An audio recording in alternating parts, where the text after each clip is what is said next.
అందరికీ నమస్కారం. ముందుగా ఈ వీడియోకి ఒక లైక్ కొట్టి మన ఛానల్ని సబ్స్క్రైబ్ చేసుకోండి. ఈ నెల మే 12వ తేదీన మంగళవారం నాడు హనుమాన్ జయంతి వచ్చింది. వైశాఖ మాసం, అందులోనూ మంగళవారం కలిసి వచ్చిన హనుమాన్ జయంతికి చాలా విశిష్టత ఉంటుంది. ఈ రోజున ఆంజనేయ స్వామిని భక్తితో పూజించి ఒక చిన్న దీపం వెలిగించినా సరే ఎంతటి కష్టమైనా వెంటనే తొలగిపోయి అపారమైన సంపదలు, భోగభాగ్యాలు కలిసి వస్తాయి. హనుమాన్ జయంతి రోజున పాటించాల్సిన విధి విధానాల గురించి ప్రతి ఒక్కరూ ఈ వీడియోలో తెలుసుకోండి. ముందుగా ఈ వీడియోకి ఒక లైక్ కొట్టి జై శ్రీరామ్ అని కామెంట్ చేయండి. ఈ నెల మే 12వ తేదీన మంగళవారం నాడు హనుమాన్ జయంతి వచ్చింది. ఈ రోజునే ఆంజనేయ స్వామి జన్మించాడు. ఈ రోజున చేసే పూజలకు ఆంజనేయ స్వామి అనుగ్రహం మీ కుటుంబంపై ఎల్లవేళలా ఉంటుంది. ఈ హనుమాన్ జయంతి నాడు మీ పూజ గదిలో ఒక చిన్న నెయ్యి దీపం వెలిగించి ఆంజనేయ స్వామికి నమస్కారం చేసుకుంటే చాలు. మీ కుటుంబ కష్టాలన్నీ వెంటనే తీరిపోతాయి. ఇంట్లో పూజ చేసేటప్పుడు ఆంజనేయ స్వామి పటం ముందు కొంచెం కుంకుమ పెట్టుకోండి. పూజ పూర్తయిన తర్వాత ఆ కుంకుమను తడిచేసి మీ ఇంటి ప్రధాన ద్వారం పైన శ్రీరామ అని రాస్తే మీ ఇంటికున్న దారిద్ర్య బాధలన్నీ తొలగిపోతాయి. హనుమాన్ జయంతి రోజున ఎరుపు రంగు వస్త్రాలను ధరిస్తే మీ జాతకంలో అదృష్టం కలిసొస్తుంది. విశేషంగా ఈ హనుమాన్ జయంతి రోజున ఆంజనేయ స్వామి చిత్రపటాన్ని ఇంటికి తెచ్చుకొని మీ పూజ గదిలో పెట్టి దీపారాధన చేయండి. మీ కోరికలన్నీ వెంటనే నెరవేరుతాయి. కుటుంబంలో సుఖ సంతోషాలు మొదలవుతాయి. పంచముఖ ఆంజనేయ స్వామి చిత్రపటాన్ని తెచ్చుకుంటే ఇంకా మంచి ఫలితం ఉంటుంది. ఈ హనుమాన్ జయంతి రోజున ఏది చేసినా చేయకపోయినా మీ దగ్గరలో ఉన్న ఆంజనేయ స్వామి దేవాలయానికి తప్పనిసరిగా వెళ్ళండి. దేవాలయంలో 5 ప్రదక్షిణాలు చేసి ధ్వజస్తంభం దగ్గర నెయ్యి దీపం వెలిగించండి. స్వామివారి చల్లని చూపు మీ కుటుంబంపై పడుతుంది. అయితే ఆంజనేయ స్వామికి దీపారాధన చేసేటప్పుడు దీపం వత్తి తూర్పు ముఖంగా ఉండాలి. పొరపాటున కూడా ఆంజనేయ స్వామికి పడమర ముఖంగా దీపం వెలిగించకూడదు. దీనివల్ల మీ కుటుంబంలో అనారోగ్య సమస్యలు పెరుగుతాయి. ఆంజనేయ స్వామికి అత్యంత ప్రీతికరమైన వాటిలో తమలపాకులు ఒకటి. స్వామికి ఏది చేసినా చేయకపోయినా తమలపాకులు సమర్పించడం మాత్రం అస్సలు మర్చిపోకండి. ఈ హనుమాన్ జయంతి నాడు తమలపాకుల మాలను ఆంజనేయ స్వామికి సమర్పించి ఆకు పూజను చేయించుకోండి. మీ కుటుంబానికి చాలా మంచి జరుగుతుంది. అలాగే ఈ హనుమాన్ జయంతి నాడు మీ ఇంటి గుమ్మానికి తమలపాకులు కట్టుకోండి. ఇంటికి మామిడాకులు కట్టుకున్నట్లే తమలపాకులు కట్టుకుంటే మీ ఇంటికి ఉన్న దిష్టి దోషాలన్నీ తొలగిపోయి మీ ఇంటిపై లక్ష్మీ కటాక్షం కలుగుతుంది. విపరీతమైన డబ్బు సమస్యలతో ఇబ్బంది పడేవారు ఒక తెల్లటి కాగితం పైన 108 సార్లు జై శ్రీరామ్ అని రాసి ఆ కాగితాన్ని మీ బీరువాలో పెట్టుకోండి. దీనివల్ల అఖండ ధన ప్రాప్తి కలుగుతుంది. అలాగే ఈ హనుమాన్ జయంతి నాడు ఇంట్లో పూజ చేసేటప్పుడు ఒక తెలుపు దారాన్ని 5 పోగులుగా చేసి ఆ దారానికి తడి కుంకుమ రాసి మీ పూజ గదిలో పెట్టుకోండి. ఇంట్లో పూజ పూర్తయ్యాక ఈ దారాన్ని మీ కుడి చేతికి కట్టుకోండి. మీ భవిష్యత్తులో ఎలాంటి ఆపదలు రాకుండా ఈ ఎర్రటి దారం కవచంలాగా పనిచేస్తుంది. అలాగే విపరీతమైన అప్పుల బాధలతో ఇబ్బంది పడేవారు ఈ హనుమాన్ జయంతి రోజున మీ దగ్గరలో ఉన్న ఆంజనేయ స్వామి దేవాలయానికి వెళ్ళి నువ్వుల నూనెతో 11 దీపాలు వెలిగించండి. అప్పుల బాధల నుండి త్వరగా విముక్తి కలుగుతుంది. హనుమంతుడు వాయుపుత్రుడు కాబట్టి ఆంజనేయ స్వామిని పూజించేటప్పుడు ఉత్తరముఖంగా కూర్చొని పూజ చేస్తే స్వామివారి శక్తి మీ హృదయానికి నేరుగా చేరుతుంది.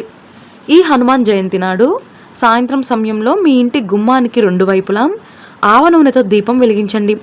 మీ ఇంట్లో ఉన్న దుష్ట శక్తులన్నీ బయటకు వెళ్ళిపోతాయి. దీర్ఘకాలిక అనారోగ్య సమస్యలతో బాధపడేవారు ఆంజనేయ స్వామి దేవాలయంలో 11 ప్రదక్షిణాలు చేయండి. అనారోగ్య సమస్యలన్నీ తొలగిపోయి దీర్ఘాయుష్యు లభిస్తుంది. అలాగే ఈ హనుమాన్ జయంతి నాడు తప్పనిసరిగా మీ ఇంటిపైన ఒక ఎర్రటి జెండాను పెట్టుకోండి. మీ కుటుంబంలో ఆపదలు లేకుండా ఇంట్లోకి దుష్టశక్తులు ప్రవేశించకుండా ఉంటాయి. అలాగే ఈ రోజున తప్పనిసరిగా మీ ఇంటి గుమ్మానికి పసుపు కొమ్ములు కట్టుకోండి. ఒక ఎర్రటి వస్త్రంలో 2 పసుపు కొమ్ములు, 2 పచ్చ కర్పూరం బిళ్ళలు వేసి మీ ఇంటి గుమ్మానికి వేలాడదీస్తే మీ ఇంటికి, మీ కుటుంబానికి చాలా మంచి జరుగుతుంది. హనుమంతునికి సింధూరం అంటే చాలా ప్రీతికరమైనది కాబట్టి ఈ రోజున ఎరుపు రంగు కుంకుమను కొని వివాహమైన స్త్రీలు పాపిట్లో ధరిస్తే సుమంగళి ప్రాప్తి కలుగుతుంది. ఈ రోజున హనుమంతుడిని పూజించేటప్పుడు ఒక రావి ఆకుపైన గంధంతో రామ అని రాసి ఆ రావి ఆకులను మీ పూజ గదిలో పెట్టుకోండి. ఇలా చేస్తే ఆర్థిక ఇబ్బందులన్నీ వెంటనే తొలగిపోతాయి. ఇక ఈ రోజున పొరపాటున కూడా స్టీల్ వస్తువులు కొనకూడదు. అలాగే ఈ హనుమాన్ జయంతి నాడు ఉప్పు తినకూడదు. వీలైనంత వరకు ఉప్పు తక్కువగా తినండి. లేదంటే అనారోగ్య సమస్యలు వెంటాడుతాయి. మనం ఏదైనా దేవాలయానికి వెళ్ళినప్పుడు వెంటనే 3 ప్రదక్షిణాలు చేసి దేవుడిని దర్శించుకుంటాము. కానీ ఆంజనేయ స్వామి దేవాలయంలో మాత్రం ఖచ్చితంగా 5 ప్రదక్షిణాలు చేయాలి. అప్పుడే పుణ్య ఫలితం దక్కుతుంది. మీ మనసులో ఏదైనా బలమైన కోరిక ఉంటే ఆ కోరిక వెంటనే నెరవేరాలంటే ఈ హనుమాన్ జయంతి నాడు ఆంజనేయ స్వామి గుడిలో 108 ప్రదక్షిణాలు చేయండి. మీ మనసులోని కోరికలు వెంటనే నెరవేరుతాయి.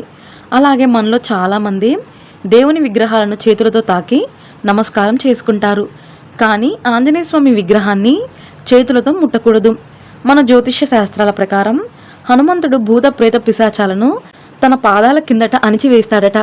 కాబట్టి ఆంజనేయ స్వామి పాదాలను ముట్టుకోకూడదని కొంతమంది నమ్మకం. హనుమాన్ చాలీసాకు చాలా శక్తి ఉంటుంది. ఈ హనుమాన్ జయంతి రోజున ప్రతి ఒక్కరూ హనుమాన్ చాలీసాను జపించండి. ఎంతటి కష్టమైనా వెంటనే తీరిపోతుంది. అయితే హనుమాన్ చాలీసాను చదవలేని వారు ఓం హనుమతే నమః అనే మంత్రాన్ని 21 సార్లు జపించండి. చాలా మంచి జరుగుతుంది. ఇక ఉద్యోగ ప్రయత్నాలు చేసేవారు, అలాగే వ్యాపారాలు చేసేవారు హనుమంతుని మెడలో ఎర్రని గులాబీ పూలమాలను వేయండి. ఉద్యోగం లేని వారికి ఉద్యోగ ప్రాప్తి, వ్యాపారాలు చేసేవారికి అధిక లాభాలు కలిసి వస్తాయి. అలాగే ఈ హనుమాన్ జయంతి నాడు ఖచ్చితంగా ఉపవాసం ఉండాలి. కటిక ఉపవాసం లేకుండా ఒక పూట ఉపవాసం ఉంటూ పాలు పండ్లు స్వీకరించవచ్చు. ఇక ఎవరైతే పుత్ర సంతానం కోసం ఎదురు చూస్తున్నారో అలాంటి వారు ఈ హనుమాన్ జయంతి రోజున రామాయణంలోని బాలకాండను పారాయణం చేస్తే ఉత్తమమైన పుత్ర సంతానం కలుగుతుందని నమ్మకం. అలాగే మీ పిల్లల భవిష్యత్తు బాగుండాలంటే 108 తమలపాకుల పైన గంధంతో రామ అని రాసి ఆ తమలపాకులను మాలగా తయారు చేసి ఆంజనేయ స్వామి మెడలో వేయండి. తద్వారా మీ సంతానానికి ఉన్న అడ్డంకులన్నీ తొలగిపోయి మీ పిల్లల భవిష్యత్తు బాగుంటుంది. ఈ హనుమాన్ జయంతి రోజున ఆంజనేయ స్వామిని పూజించే భక్తులు కొన్ని ఆహార పదార్థాలు అస్సలు తినకూడదు. అవి ఏమిటంటే ఉల్లిపాయ, వెల్లుల్లి, మునక్కాయ, పెసరపప్పు, నువ్వులు, ముల్లంగి. ఈ ఆహార పదార్థాలను తినకూడదు. అలాగే ఈ రోజున పొరపాటున కూడా నలుపు రంగు వస్త్రాలను ధరించకూడదు. అలాగే ఈ రోజున అబద్ధాలు చెప్పడం, భార్యాభర్తలు గొడవలు పడడం చేయకూడదు. దీనివల్ల మీ ఇంట్లో ఉన్న లక్ష్మీదేవి బయటకు వెళ్ళిపోతుంది. శ్రీరామనామం ఎక్కడైతే ఉంటుందో అక్కడ ఆంజనేయ స్వామి కొలువై ఉంటాడు. కాబట్టి ఈ హనుమాన్ జయంతి రోజున జై శ్రీరామ్ అని వీలైనన్ని సార్లు ఎక్కువగా జపించండి. విశేషంగా ఈ హనుమాన్ జయంతి నాడు జై శ్రీరామ్ అని 3 సార్లు జపిస్తే విష్ణు సహస్రనామం జపించినంత పుణ్య ఫలితం లభిస్తుంది. ఈ హనుమాన్ జయంతి రోజున గాజు వస్తువులు, అలాగే ఇనప వస్తువులను కొనకూడదు. దీనివల్ల ఆర్థికపరమైన ఇబ్బందులు ఏర్పడతాయి. అలాగే జుట్టు కత్తిరించడం, గోళ్ళు కత్తిరించడం కూడా చేయకూడదు. ఆంజనేయ స్వామికి పంచసంఖ్య అంటే ప్రీతికరమైనది. కాబట్టి ఆంజనేయ స్వామి గుడిలో 5 అరటిపండ్లు సమర్పించి స్వామివారికి నమస్కారం చేసుకుంటే మీ కష్టాలన్నీ తీరిపోతాయి. ఇక మీ జీవితంలో పదే పదే కష్టాలు ఏర్పడుతుంటే ఈ హనుమాన్ జయంతి నాడు ఉదయం స్నానం చేసి శ్రీరామ జయం అనే నామాన్ని 108 సార్లు జపించండి. మీ జాతకంలో అదృష్టం పెరిగి పట్టిందల్లా బంగారమయం అవుతుంది. ఈ వీడియో మీకు నచ్చితే లైక్ చేసి సబ్స్క్రైబ్ చేసుకోండి. జై శ్రీరామ్.